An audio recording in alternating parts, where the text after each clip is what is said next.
Good morning all of student. आ गया जैसे कि आज आप लोग को मैं सवेरे लेकर के आज कैडेट का क्लास लेकर के आया गया हूँ। आप लोग लिख लीजिएगा, अच्छा लगेंगे, लाइक कीजिए, कमेंट कीजिए जल्दी से। आज बड़ी खुशी की बात है कि आज 500 सब्सक्राइबर पूरने वाला है और ये जल्दी से आप लोग 500 सब्सक्राइबर कीजिए और नया ऑफर लेकर के आएंगे 500 सब्सक्राइबर पर। और आज कटेगा केक का, सबके बीच में बटेगा पक्का। आज आप लोग जल्दी से, आज 500 से बस बहुत कम, 500 से 5 ही सब्सक्राइबर दूर है। आज 500 पड़ेगा, पहला केक कटेगा और सबको भेज देंगे और सब निकाल के खा लीजिएगा। खुशी की बात है। आप इसी तरह से लाइक कीजिए, प्यार कीजिए, सब्सक्राइब कीजिए, दोस्तों गुरु भेजिए।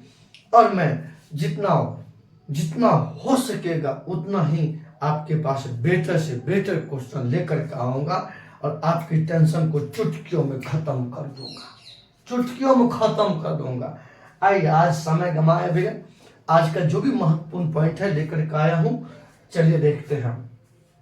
कहते हैं चीफ ऑफ डिफेंस स्टाफ, मतलब सीडीएस।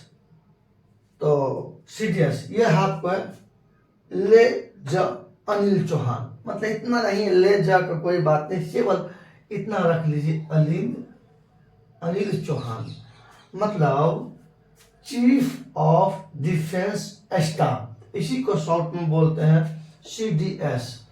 सी हो गया चीफ, डी हो गया डिफेंस, एस हो गया स्टाफ। समझ गए ना, ये तो छुपा रहता है। तो CDS chief of defence staff, देखिएगा वर्तमान में है अनिल चौहान, लेकिन प्रथम chief of defence staff general Bipin Rawat थे, जिसका जो है ना हेलीकॉप्टर दुर्घटना में उनका मृत्यु हो गई तमिलनाडु के कुन्नूर नामक स्थान पर। अब यहाँ पर ये देखते हैं, यहाँ थोड़ा सा हम रफ करेंगे। ये रफ करने के लिए हम आपके लिए जगह रखे हैं, रफ आप लोग देखिए, यहाँ पे हम रफ करते हैं। आइए, प्रथम सीडीएस, प्रथम सीडीएस आपको है जनरल बिपिन रावत। जनरल बिपिन रावत ये भारत का प्रथम सीडीएस ऑफिसर। हालांकि इस पद का निर्माण 2020 में किया गया। ये सीडीएस जो देख रहे हैं, इसका निर्माण 2020 में किया गया। कई सारे सीडीएस होता क्या है, जैसे भारत में 3 सेवा है, जल सेना, 3 सेना है, जल सेना, वायु सेना और थल सेना। तो एक बात समझिए, जल सेना, वायु सेना और स्थल सेना, ये तीनों से 3 सेना है। इस तीनों सेना का सेनापति राष्ट्रपति होता है। मतलब जल सेना, वायु सेना और स्थल सेना तीनों का प्रमुख सेनापति राष्ट्रपति होता है। मुख्य सेनापति या प्रमुख, मुख्य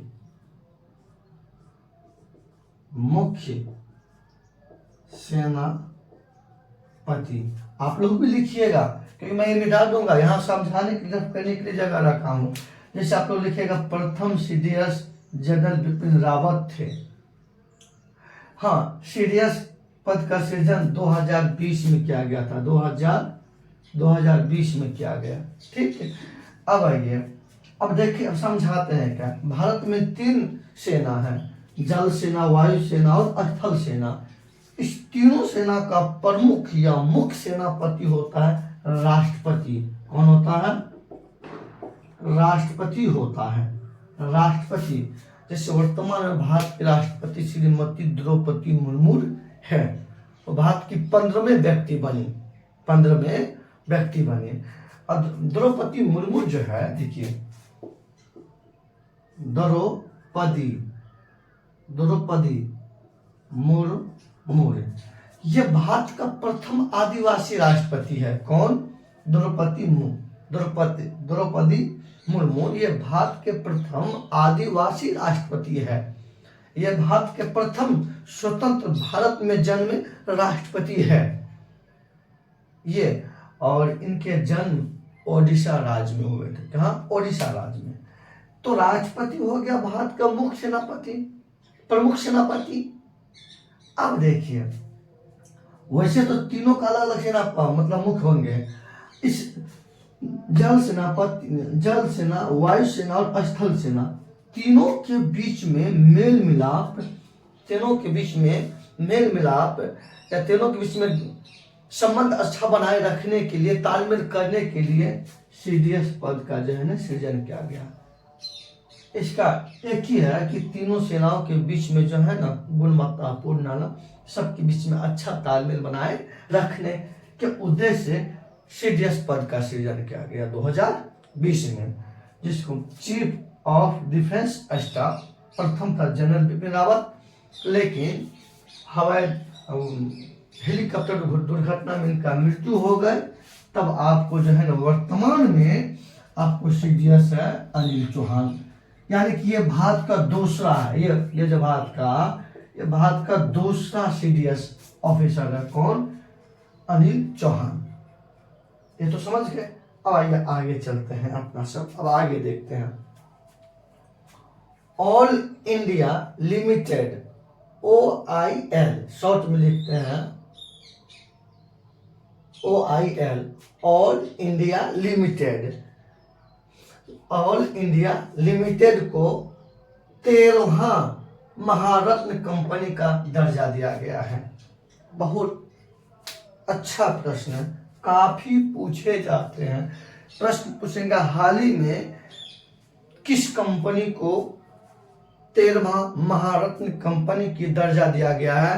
OIL, ऑयल इंडिया लिमिटेड। देखिए, ऑयल इंडिया लिमिटेड OIL को 13वां महारत्न कंपनी की दर्जा दिया गया है। तो वर्तमान में भारत में कुल 13 महारत्न कंपनी की दर्जा है। तो भाई इसलिए कि ये ध्यान रखिएगा। तो वर्तमान में कुल कितने महारत्न कंपनी है? तो वर्तमान में 13 महारत्न कंपनी है। हाल ही में किसे महारत्न कंपनी के दर्जा दिया गया है?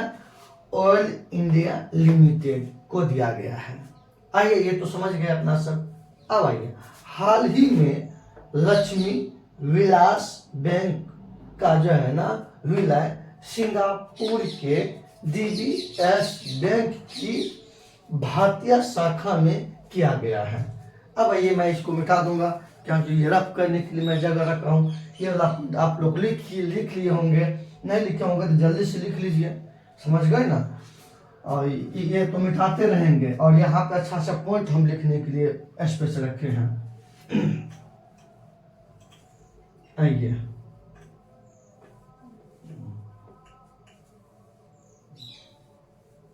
आइए, अब आगे देखते हैं अपना सब।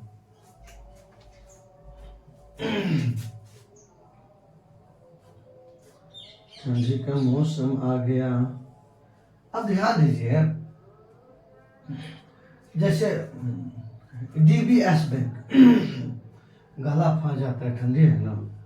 DBS बैंक, रुकिए थोड़ा सा गर्म पानी दे देते हैं।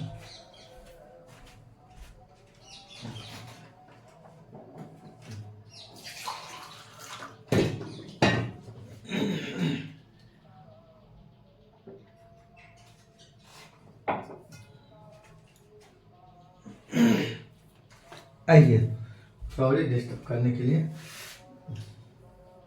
आइए, DBS बैंक, ये बैंक आपको सिंगापुर में है। कहाँ है? सिंगापुर में है। ये भी बैंक भारतीय बैंक ही है।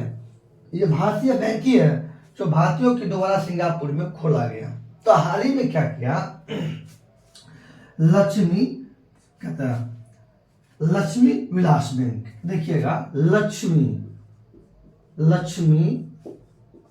विलास बैंक।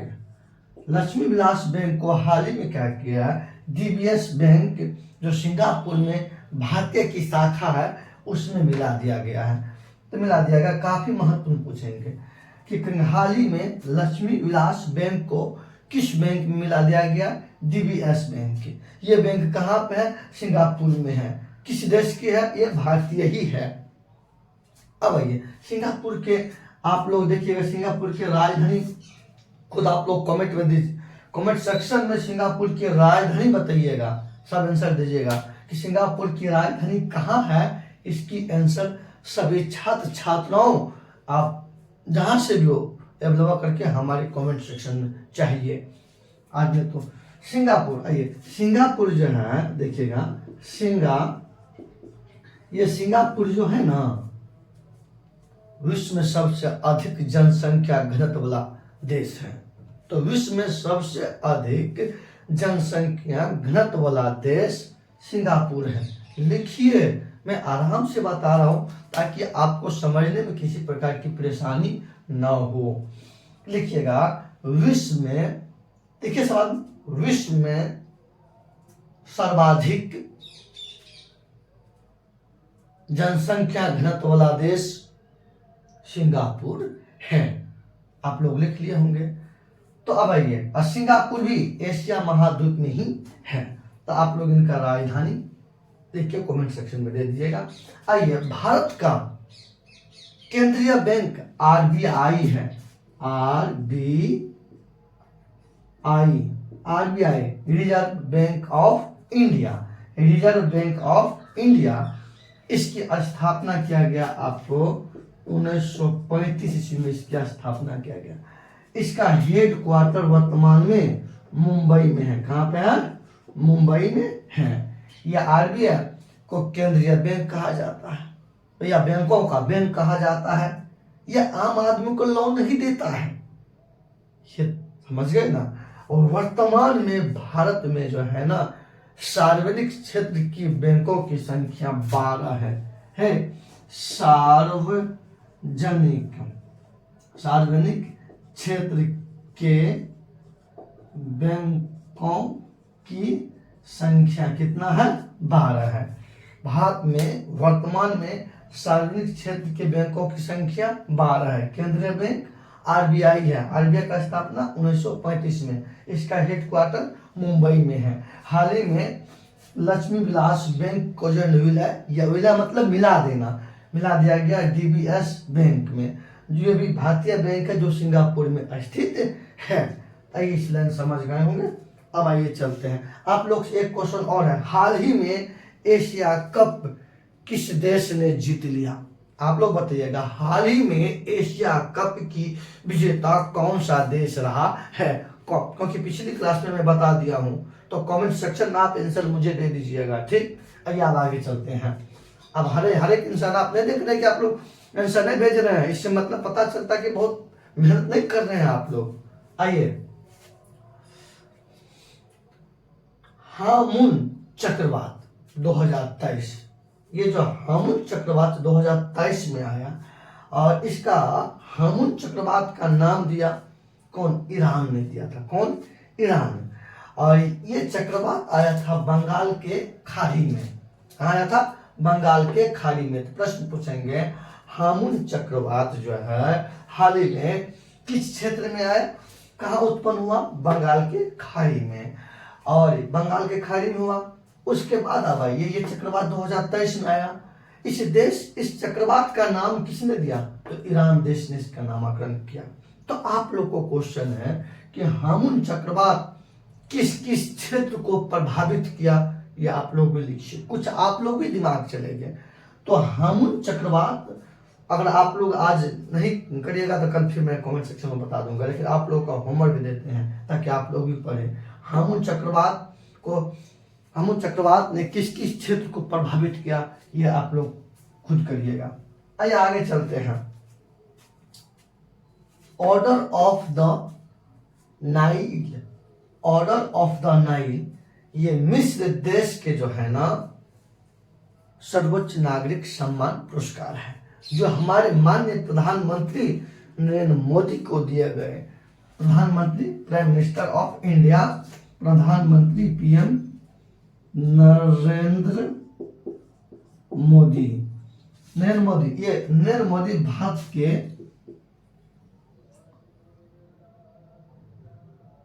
आइए ध्यान दीजिए। तो प्रश्न पूछेंगे आप लोग को। देखिए अभी जो देश 2023 में प्रधानमंत्री नरेंद्र मोदी को विदेशों के द्वारा दिए गए जितने भी सम्मान, मैं एक एक करके मैं रोज लेकर के आ रहा हूँ, 2-3 और हैं, तो थोड़ा गौर से ध्यान दीजिएगा। क्योंकि प्रधानमंत्री के दूसरे देशों के द्वारा दिए गए सम्मान काफी महत्वपूर्ण हो जाते हैं, तो उनको ध्यान में रखना जरूरी। तो मैं केवल वही लेकर के आ रहा हूँ जो 2023 में माननीय प्रधानमंत्री नरेंद्र मोदी को जो विदेशों के द्वारा सर्वोच्च नागरिक सम्मान दिया गया, मैं वो पुरस्कार लेकर के आ रहा हूँ पर डे। तो ध्यान से देखिए, वीडियो तो देख रहे हैं तो वीडियो को गौर से सुनिएगा, तब तो आपको समझ में आएंगे ना। ठीक है, एक एक क्वेश्चन पे विचारिए। तो अब आइए एक बात थोड़ा सा और फिर रफ करेंगे यहाँ पे। अभी जब मिस्र आ गए हैं तो आइए आप लोग बताइए, जल्दी से कमेंट सेक्शन में आंसर दीजिए। नील नदी का देन किस देश को माना जाता है? तो मिस्र को माना जाता है। नील नदी का देन किसे माना जाता है? मिस्र को माना जाता है। अच्छा बताइए, विश्व की सबसे लंबी नदी? नील नदी। विश्व की सबसे चौड़ी नदी? अमेजन नदी। अब आइए समझते हैं यहाँ पे अपना सब, आइए समझते हैं यहाँ पे ये रफ है, यहाँ आप रफ ला करते चलिएगा। ये जो देख रहे हैं ये एक देश है मिस्र। मिस्र के अंतर्गत एक झील है, उसका नाम है विक्टोरिया झील। क्या है? विक्टोरिया झील। विक्टोरिया झील है। मिस्र के अंतर्गत एक विक्टोरिया झील है और इस झील से नील नदी निकलती है। और ये नील नदी विश्व की सबसे लंबी नदी है। ये विश्व के सबसे लंबी नदी है। विश्व की सबसे लंबी नदी नील नदी है। और नील नदी से एक नहर निकलती है जिसका नाम है स्वेज नहर।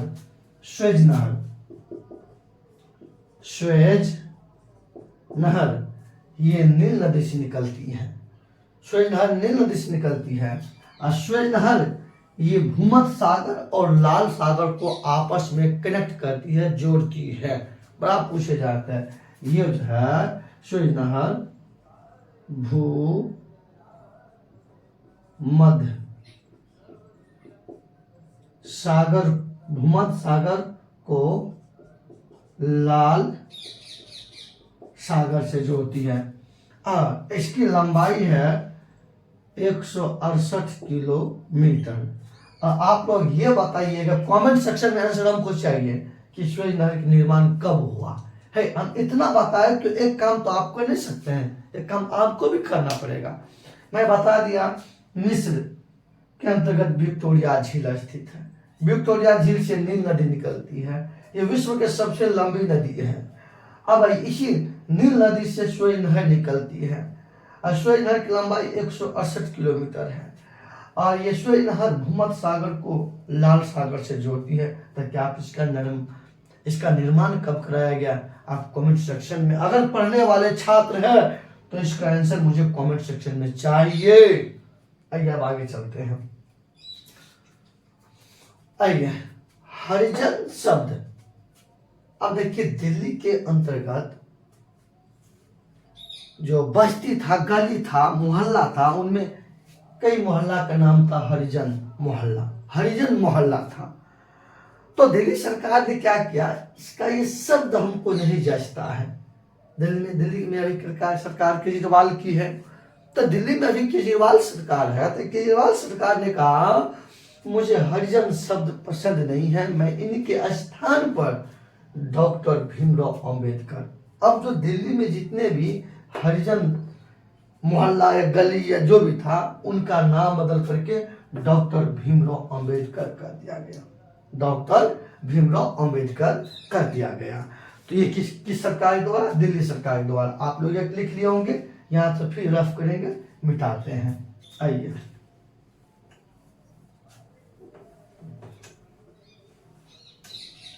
आइए आगे देखते हैं अपना सब। आइए अब फिर से ध्यान से सुनते हैं अपना। इतना बात अगर अपना सब कर लिए हैं तो एक बात और अपना यहाँ से आइए करते हैं। अब आइए देखते हैं क्या है। डॉक्टर भीमराव अंबेडकर, इसे संविधान का पिता माना जाता है। डॉक्टर भीमराव अंबेडकर को संविधान का पिता माना जाता है।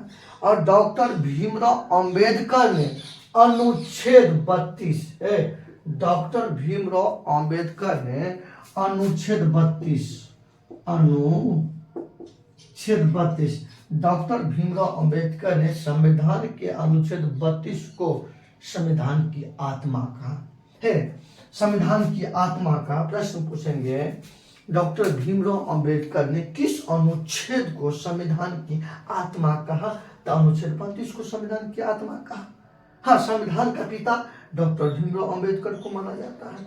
हाँ, दिल्ली सरकार ने हरिजन शब्द के जगह पर डॉक्टर भीमराव अंबेडकर शब्द का प्रयोग किया। ठीक ना। आइए आप लोग जल्दी से अभी खत्म करेंगे, आगे फिर बढ़ेंगे। अब आइए अपना सब ये देखते हैं। हॉर्नबिल उत्सव नागालैंड में मने, मतलब हॉर्नबिल ये काफी महत्वपूर्ण है। हॉर्नबिल उत्सव ये नागालैंड में मनाया जाता। कहाँ पे? नागालैंड में मनाया जाता है। आइए तो आप लोग ये लिख लीजिएगा, नागालैंड का राजधानी आप लोग लिख लीजिएगा। भारत का पहला वेटलैंड शहर उदयपुर को घोषणा किया गया। उदयपुर जो राजस्थान के अंतर्गत, भारत का पहला वेटलैंड शहर उदयपुर, मतलब राजस्थान उदयपुर राजस्थान के अंतर्गत है। उसी को जो है ना आपको भारत का पहला वेटलैंड शहर उदयपुर को घोषित किया गया। आइए राजस्थान देखते हैं यहाँ पे थोड़ा सा। राजस्थान, इसकी राजधानी जयपुर। ये भारत का सबसे बड़ा क्षेत्रफल वाला राज्य है। ये सबसे बड़ा क्षेत्रफल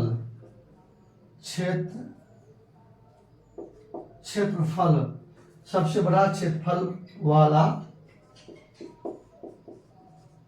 राज्य है। सबसे बड़ा क्षेत्रफल वाला राज्य कौन है? राजस्थान है। अब आगे बात ध्यान दीजिए। राजस्थान के अंतर्गत अरावली पर्वत है। अरावली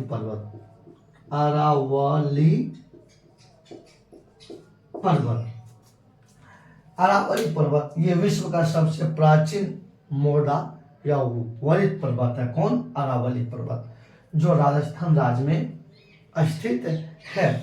अरावली पर्वत जो है, ध्यान दीजिए, ये भारत का प्राचीन पर्वत है।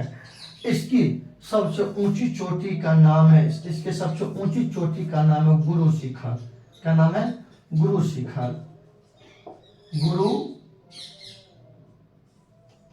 गुरु शिखर है। गुरु शिखर की ऊंचाई 1722 मीटर है। ये राजस्थान सबसे बड़ा क्षेत्रफल वाला राज्य है। हाँ, क्षेत्रफल वाला राज्य, इसका राजधानी जयपुर है।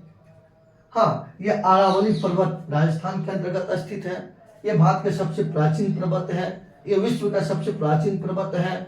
भारत का भी और विश्व दोनों का सबसे प्राचीन पर्वत है। इसके अरावली के सबसे ऊंची चोटी का नाम गुरु शिखर। गुरु शिखर की ऊंचाई 1722 मीटर है। 1722 मीटर है। आइए, इसका एक शहर है उदयपुर। उदयपुर शहर को भारत का पहला वेटलैंड शहर घोषित किया गया। आइए अब आगे चलते हैं। अपनी खुद की इंटरनेट सेवा शुरू करने वाला राज्य केरल बन गया। अपनी खुद की इंटरनेट सेवा शुरू करने वाला राज्य केरल बन गया।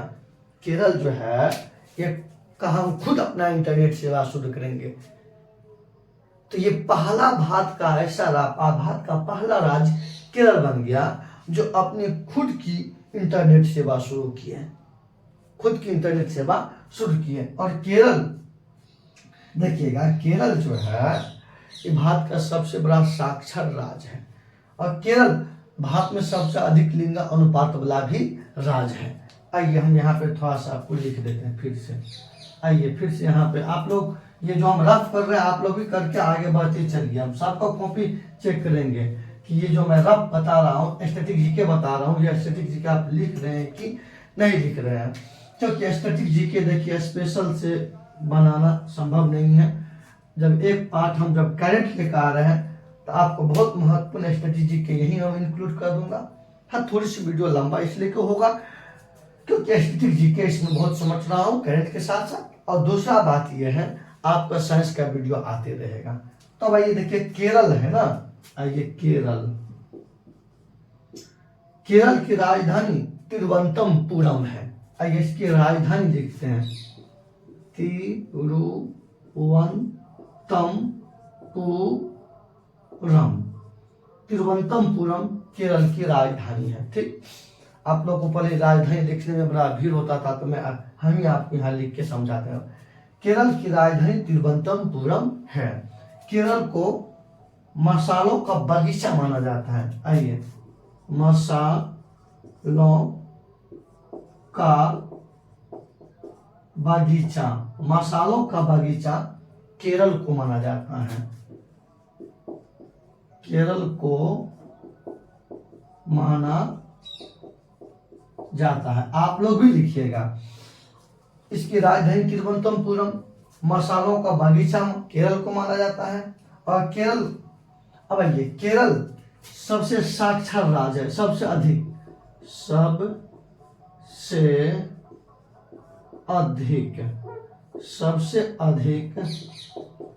साक्षर राज्य है। कौन? केरल। अब भारत में सर्वाधिक लिंग अनुपात वाला भी राज्य है। आइए सर्वाधिक लिंगानुपात, सर्वाधिक लिंगा अनुपात वाला राज्य भी कौन है? केरल है। और खुद की इंटरनेट सेवा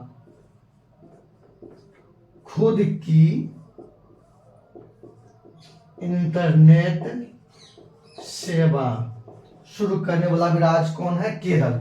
राजधानी तिरुवनंतपुरम, हाँ मसालों को बगीचा कहा जाता है, सबसे अधिक साक्षर राज्य है, हाँ सर्वाधिक लिंगानुपात वाला राज्य है, और खुद की इंटरनेट सेवा पूर्ण करने वाला भी राज्य है। कौन? Kerala.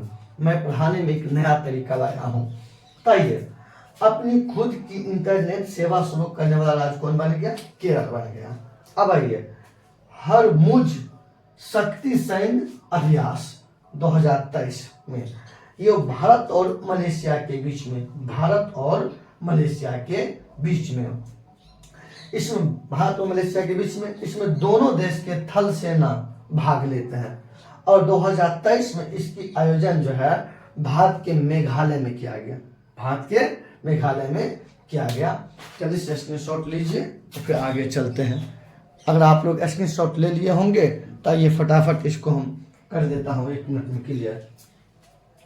Chief of defence staff वर्तमान में अनिल चौहान है, जो ये दूसरा बना। ऑयल इंडिया लिमिटेड को जो है ना 13वां महारत्न कंपनी की दर्जा दिया गया। हाल ही में लक्ष्मी विलास बैंक का विलय सिंगापुर के डीबीएस बैंक की जो है सिंगापुर के डीबीएस बैंक की भारतीय शाखा में मतलब विलय किया गया है, मिलाया गया है। हामुन चक्रवात 2023 में आया, नामकरण ईरान ने दिया, और ये चक्रवात बंगाल के खाड़ी में उत्पन्न हुआ था। ऑर्डर ऑफ द नाइल, ये अवार्ड मिस्र के सरकार के द्वारा माननीय प्रधानमंत्री नरेंद्र मोदी को 2023 में दिया गया। हरिजन शब्द, दिल्ली सरकार ने क्या किया? हरिजन शब्द के स्थान पर डॉक्टर भीमराव अंबेडकर शब्द का प्रयोग किया, मोहल्ला का नाम। आइए हॉर्नबिल उत्सव नागालैंड में मनाया जाता है, ये काफी महत्वपूर्ण VBI है, काफी एग्जाम में पूछे जाते हैं। आइए भारत का पहला वेटलैंड शहर उदयपुर राजस्थान है। आइए अपनी खुद की इंटरनेट सेवा शुरू करने वाला राज्य केरल है। हरमुज शक्ति सैन्य अभ्यास 2023 जो है भारत मलेशिया के बीच में, और दोनों देश के थल सेना भाग लेता है, और 2023 में भारत के मेघालय में किया गया। चलिए इन्हीं के साथ आज की सेशन समाप्त होते हैं। वीडियो लंबा जरूर हुए हैं, लेकिन इसमें आपको एस्थेटिक जितने भी महत्वपूर्ण बनता था वह शामिल कर दिए। आज से पढ़ाने के तरीका में कुछ मैं चेंज कर दिया हूँ, और क्यों कि अब मैं एस्थेटिक जीके जो रोक के रखा हुआ था, रोक दिए थे, अब एस्थेटिक जीके को भी इसमें इंक्लूड कर दिए, इसलिए के वीडियो बन गया। तो करंट करके आम के आम गुठली के दाम, करंट के साथ साथ एस्थेटिक जीके भी भरपूर ले लिए, और स्पेशल साइंस का अलग आपका वीडियो बना देंगे, टेंशन खत्म। चलिए लाइक कर दीजिएगा, और जो को जितने भी प्रश्न को बोले हैं आंसर देने के लिए, उस सबका हमको कमेंट सेक्शन में आंसर चाहिए, कॉपी चेक करेंगे। चलिए आप लोग बुझनुक है, समझदार है, जितना लाइक करिएगा उतना मेरा दिल खुश बनेगा, उतना ही बेटर। आज का तो वीडियो कमाल और झकास का बना। जय हिंद, जय भारत, धन्यवाद आप लोग को।